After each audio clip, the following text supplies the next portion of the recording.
आप सभी सम्मानित प्रेमी भाई बहनों जो गुरु महाराज के इस पावन आश्रम पर मौजूद हैं, आवाज़ को सुन रहे हैं, किसी जरूरी सेवा कार्य में व्यस्त नहीं हैं, तो थोड़ी देर के लिए समय निकालकर दर्शन मंच के सामने आ जाइए। कुछ गुरु महाराज के वचन वाणियों की, उनके अमर संदेशों की चर्चा हो जाए। आप सभी भाई बहन मालिक के परम पावन जागृत नाम का उच्चारण प्रेम के साथ करेंगे। सभी लोग बोलिए जय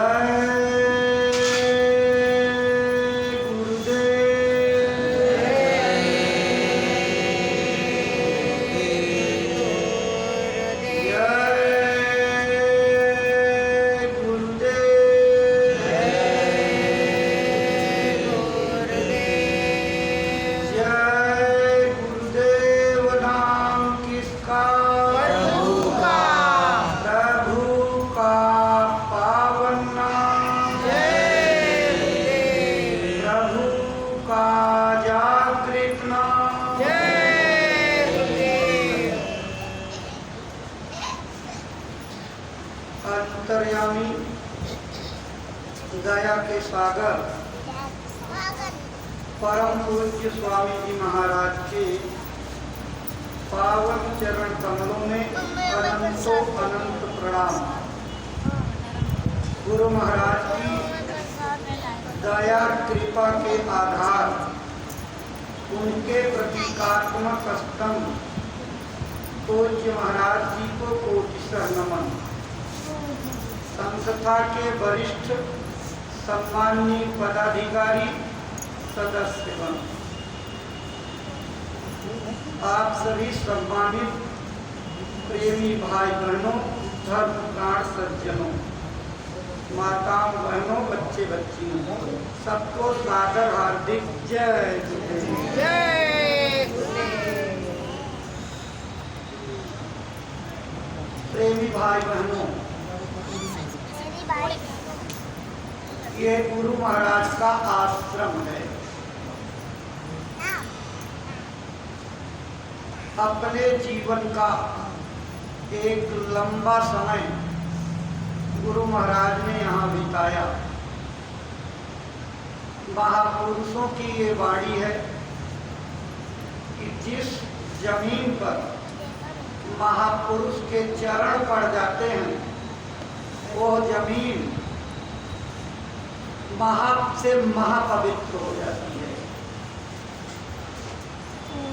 उनके चरणों की धूल में ये गुण होता है कि वो उस जमीन के अणु परमाणुओं तक को बदल देती है और उसी कारण उसमें दया की धार शामिल हो जाती है। ऐसे स्थानों पर महापुरुष भले ही अपने भौतिक शरीर को पूरा करके चले जाएं, लेकिन उनके पवित्र किए हुए स्थानों पर निरंतर आने वाले प्रेमियों को बताई गई तरकीब से साधन भजन करने पर वही लाभ मिलता है जो उनकी मौजूदगी में उनके सामने मिलता। उस दया में किसी प्रकार की कोई कमी नहीं होती। अगर किसी को ये भ्रम हो जाए कि महापुरुष के जाने के बाद उनके स्थानों पर मिलने वाली दया कम हो गई, ये परमार्थ की बहुत बड़ी चूक हो जाएगी। क्योंकि ये गुरु महाराज के वचन हैं, महापुरुष कभी मरते नहीं, सदैव जिंदा रहते हैं। जिंदा रहने का मतलब वो अपनी सूरत जीवात्मा को इस मनुष्य शरीर से समेट करके समय पूरा होने पर त्रिकुटी मुकाम दूसरे स्थान पर आसन जमा करके बैठ जाती। और गुरु महाराज के ये वचन हैं, उनके अपनाए हुए जीव जब तक वो उनको पार नहीं कर देते तब तक उस जगह पर आसन जमाए बैठे रहते हैं। इस विषय में गुरु महाराज ने याद कराया था। समय पर कबीर ने जिनको नामदान दिया, नानक जी महाराज ने जिनको नामदान दिया, मीरा और गोस्वामी के जीव अभी भी हमारी संगत में पड़े हुए हैं। समय पर इन्होंने भजन नहीं किया, मौके का लाभ नहीं उठाया, लेकिन संतों के सानिध्य का, उनके साथ रहने का ये असर, ये किसी अन्य योनियों में ना जाकर निरंतर इनको मनुष्य शरीर अब तक मिलता रहा। और तब से अब तक कितनी पीढ़ियां गुजर गई, लेकिन महापुरुषों की दी हुई विद्या पर इन लोगों ने अमल करके अपना काम नहीं बनाया। इसलिए अभी तक वो महापुरुष अपने उस मुकाम पर बैठ करके इंतजार कर रहे हैं कब मेरा अपनाया हुआ जीव आवे और मैं इसकी अंगुली पकड़ करके इसको अपने धाम ले चलूं। ऐ प्रेमी भाई बहनों, गुरु महाराज का ये आश्रम है। आश्रम का मतलब जो लोग यहाँ आते जाते रहे उनके अनुभव में है कि गुरु महाराज किसी को खाली बैठने देखना नहीं चाहते थे और न देते थे। खुद सेवा के स्थानों पर जुटे रहते थे, लोगों की देख रेख करते थे, इधर उधर के कामों में लगे हुए लोगों को निरंतर सेवा में लगाए रहते थे। आश्रम का मतलब भी यही होता है, आश्रम कर, यानी आओ और शरीर का पसीना निकाल करके कुछ दया ले लो, क्योंकि सेवा से बढ़ करके कोई दूसरी चीज परमार्थ को बनाने की नहीं होती। परमार्थ की 3 सीढ़ियां बताई गई हैं, सत्संग, सेवा और भजन। पहली सीढ़ी सत्संग है।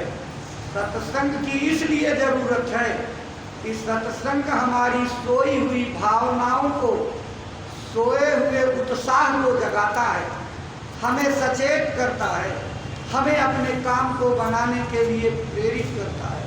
अगर सत्संग का मिलना बंद हो जाएगा तो ये हमारे भाव सो जाएंगे, भक्ति के अंकुर मुरझा जाएंगे। हम सत्संग से ही जागते रहते हैं। अगर सत्संग नहीं मिलेगा तो हमारे अंदर काहिली जाहिली आ जाएगी, धीरे धीरे आना जाना बंद हो करके भजन ध्यान सुमिरन बंद हो जाएगा। फिर धीरे धीरे हम लोगों में कमियां निकालने लगेंगे। ये दायरा बढ़ते बढ़ते महापुरुष के पास तक पहुंच जाएगा। गुरु की समर्थता में दोष निकालने लगेंगे। गुरु महाराज के अंदर भी हम आप कमी ढूंढने लगेंगे, उनको मनुष्य रूप में बरतने लगेंगे और अपने परमार्थ का गला घोट डालेंगे। इसलिए आश्रम पर आकर के हमेशा चिंता करनी चाहिए कि हम सत्संग के अलावा जो समय मिले उसको अपनी सेवा और भजन में लगाएं। गुरु महाराज कहते थे, अगर सत्संग सुनते सुनते कोई सेवा का अवसर लग जाए तो सत्संग छोड़ करके सेवा का काम कर लेना चाहिए। प्रेमी भाई बहनों, सत्संग में हमारा मन जब एकाग्र होकर के बातों को पकड़ेगा, अमल करने में तब हमारे ऊपर बात लगती। लेकिन सेवा में अगर हमारा मन नहीं भी लगा लेकिन शरीर लगा हुआ है तो सेवा में लगा हुआ पूरा समय वो परमार्थ में जोड़ दिया जाता है। ये तो महापुरुष समर्थ होते हैं, उनको पूरा अधिकार होता है कि इसकी सेवा कब भजन में बदल दें। उनकी समर्थता को कोई भी चुनौती नहीं दे सकता, कोई भी उनकी समर्थता का जो है प्रतिकार नहीं कर सकता। वो इतने समर्थ होते हैं कि जो चाहें वक्त के बादशाह होते हैं। यहाँ तक कि यहाँ उनके मुंह से निकली हुई वाणी अपने इस भौतिक चोले में रहकर अगर कुछ कह दे मौत से तो यहाँ से लेकर के ऊपर तक के तमाम अंड खंड ब्रह्मांडों पार ब्रह्मांडों में कोई उनकी बात को काटने वाला नहीं। जो वो कहेंगे वही होगा, दूसरा और कोई नहीं। भगवान का तो कोई अस्तित्व ही नहीं है। भगवान महात्माओं के कहने के अनुसार चलते हैं, उनके सारे काम महात्माओं के हुक्म में होते हैं। महात्माओं ने इसकी चर्चा की है। राम समीपी संत हैं, ये जो करें सो होय, यह जो करें सो होय, हुक्म में इनके साहेब, संत करें सोई करें, राम ना करते वायब। राम के घर के काज सबई संत ही करते, देवता 33 कोटि संत से सबई करते। प्रेमी भाई बहनों, महात्माओं में और महात्माओं के साथ उनकी वाणियों को हम आप भौतिक विद्या से नहीं पहचान सकते, लेकिन वो परमात्मा का प्रकट खंभा होते हैं। अगर किसी को परमात्मा का साकार दर्शन करना है तो वो महात्माओं का दर्शन कर ले, उनके अंदर परमात्मा का साकार दर्शन होगा। ये भारत की विद्या है। साकार निराकार का झगड़ा लगा करके देश में लोगों ने परमार्थ से जनता को बहुत दूर कर दिया। साकार निराकार कोई बात नहीं है। जब तक वो महापुरुष परमात्मा को पाने वाले इस भौतिक शरीर में रहते हैं, तब तक परमात्मा साकार रूप में मिलता है। और जब वो भौतिक चोला पूरा करके अपनी शक्ति को उस समुद्र में मिला करके एक कर देते तो वही निराकार हो जाता है। लेकिन अगर जीते जागते महात्मा, मालिक को पाने वाले, दर्शन दीदार करने वाले, अपनी जीवात्मा को शब्द की डोरी से जोड़ने वाले मिल जाएं, तो फिर आपको साकार के दर्शन यहाँ होंगे और निराकार के दर्शन आपकी दिव्य दृष्टि खुलते ही निराकार की सृष्टि का दर्शन होगा, निराकार का दर्शन हो जाएगा। प्रेमी भाई बहनों, उसके अलग अलग रूप नहीं हैं, वही वस्तु। जैसे आपने अपने जेब में सिक्का रख रखा, जब तक आड़ में सिक्का है, आपकी नज़र में नहीं है, तब तक वो जेब में पड़ा रहता हुआ सिक्का निराकार है। लेकिन अगर हाथ से निकाल करके अपनी आंखों के सामने कर दीजिए, उसका रूप सामने आ गया, वो साकार हो गया। ऐसे ही परमात्मा हर घटों के अंदर, यही दोनों आंखों के मिलान बिंदु के ठीक पीछे की तरफ, इसको महात्माओं ने आज्ञाचक्र, भृकुटी विलास, तीसरा तिल, कंज कमल कहा। इसी छठे चक्र के अंदर जीवात्मा मौजूद है और वहाँ परमात्मा के मिलने का, उसके पास जाने का रास्ता है। लेकिन ये रास्ता बताने वाले महापुरुष मिलेंगे तब।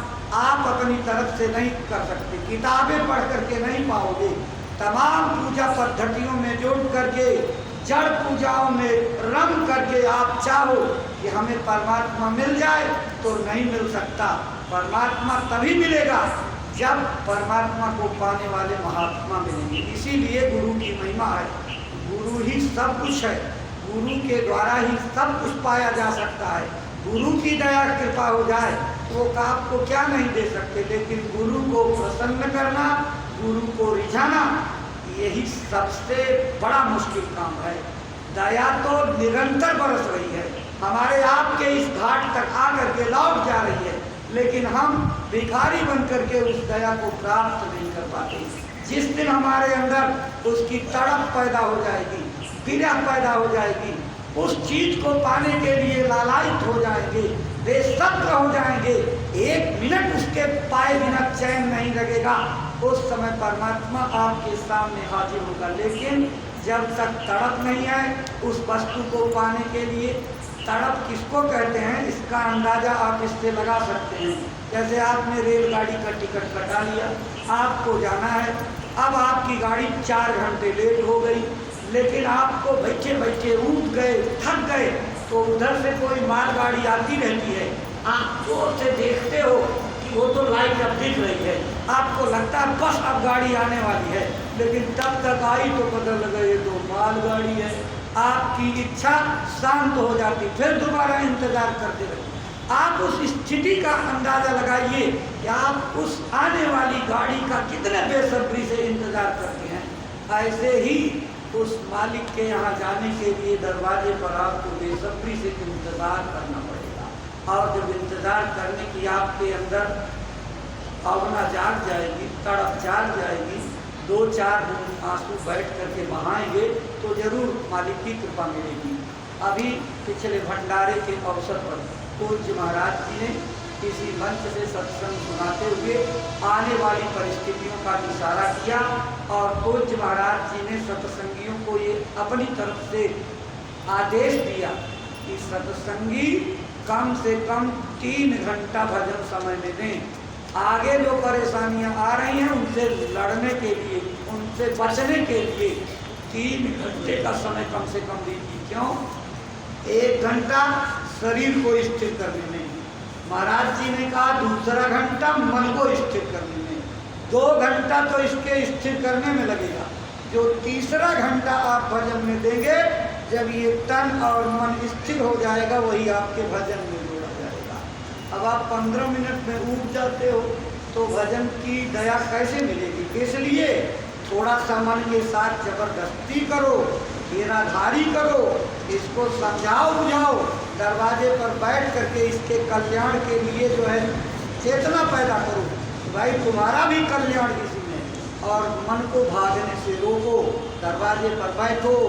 जब दरवाजे पर बैठ करके मन न रुके, अपने मालिक का रूप याद करके, गुरु महाराज से नामदान पाए हैं तो स्वामी जी महाराज का, पूज्य महाराज जी ने आपको रास्ता बताया है तो पूज्य महाराज जी के उस नूरानी स्वरूप को याद कीजिए। प्रेमी भाई बहनों, ये राज की बात है कि महापुरुष जिस मुद्रा में नामदान देते हैं, चाहे अंतर में चाहे मुसीबत में याद करने पर, आपको सपने में या साधना के आंतरिक मंडलों में उसी मुद्रा में दर्शन देंगे जिस मुद्रा में आपको नामदान दिए हैं, उसी लिबास उसी वेशभूषा में। इसलिए आप अपने नामदान के समय की वेशभूषा को लिबास अपने मन में बैठा लीजिए। निरंतर याद करके रोगे, पछताओगे, पार लगाओगे, कर्मों की माफी मांगोगे, गुनाहों पर चीखोगे, तड़पोगे, तो निश्चित है कि एक दिन दया का दरवाजा, लेकिन वो भी चुंबक की तरह से अंदाजते हैं क्या खरापन आया कि नहीं आया, आपके अंदर पक्का प्रेम हुआ कि नहीं हुआ। कच्चे प्रेम से नहीं, नकली रुलाई से नहीं, असली रुलाई से मालिक को पाया जा सकता है। और इस दरवाजे पर सबसे ज़्यादा सफलता आपको जो भौतिक रूप से आदेश होता है, इसमें समय देने पर पर्दों के पर्दे पहाड़ के पहाड़ झड़ते हैं। आपको इसका बोध अभी नहीं, लेकिन जो लोग साधना करते हैं दरवाजे पर कुछ दया होने लगती है। आप उनको देखिए, निरंतर उनके शरीर में एकदम ताकत नहीं, लेकिन फिर भी एक निष्ठ सेवा में जुटे रहते हैं। आपको ऐसे लोगों की पहचान करनी चाहिए जो लोग निरंतर सेवा में लगे रहते, अपने समय को 1 मिनट नहीं बर्बाद करते। इसलिए समझिए कि उनके अंदर अंदरूनी दया के कुछ अंकुर फूट रहे हैं। आपको भी उनसे प्रेरणा लेकर अपने समय को गंवाया नहीं चाहिए। एक एक गांव गोद लेने का जो आदेश मिला है, उस आदेश को बजाइए और बजा करके सब लोग जो है दया प्राप्त कीजिए। ये इस समय का बहुत जरूरी आदेश है, इसमें कोई ढिलाई ना हो। अभी परिस्थितियां नाजुक थी, कोरोना के संक्रमण की गाइडलाइन, लेकिन धीरे धीरे जैसे ढिलाई होती जाए, आप अपने काम पर मुस्तैद रहिए। इस समय सारे देश में पेंटरों के द्वारा लिखाई का अभियान चल रहा है। आप इस काम में पूरी मुस्तैदी से लगो और जगह जगह 10-10, 20-20 कदम पर भी आदमी चले तो गुरु महाराज की वाणी सुनाई पड़े, गुरु महाराज के शब्द सुनाई पड़े और लोगों के दिल में बैठ जाएंगे। क्योंकि रास्ता चलते जो लिखाई पढ़ी जाती है उस समय बिल्कुल माइंड फ्री होता है और वो अंदर तक उतर करके बैठ जाती है अमिट छाप के रूप में, और उस वाणी का असर जो खत्म नहीं होता। इसलिए प्रेमी भाई बहनों, बाकी जो जिलों के जिम्मेदार आए हुए हैं अगर उनके जाने का समय हो जाए तो वो संपर्क करके जाएंगे। आगे के कार्यक्रम के बारे में उनको कुछ न कुछ मार्गदर्शन मिल जाएगा। व्यक्तिगत संपर्क करके आप इस चीज़ को जान लेंगे। कहने सुनने में कोई त्रुटि हुई हो तो माफ करेंगे। आज आपकी दूसरी क्रिया का समय हो रहा, इसलिए अपनी बातों को विराम देते हैं। सब लोग मालिक के नाम को बोलिए। जय गुरुदेव।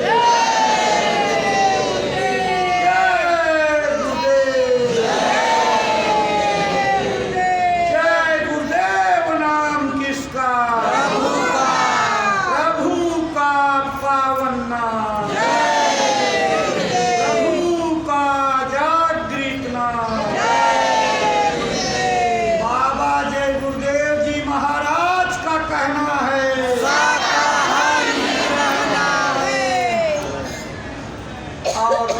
महाराज जी की प्रार्थना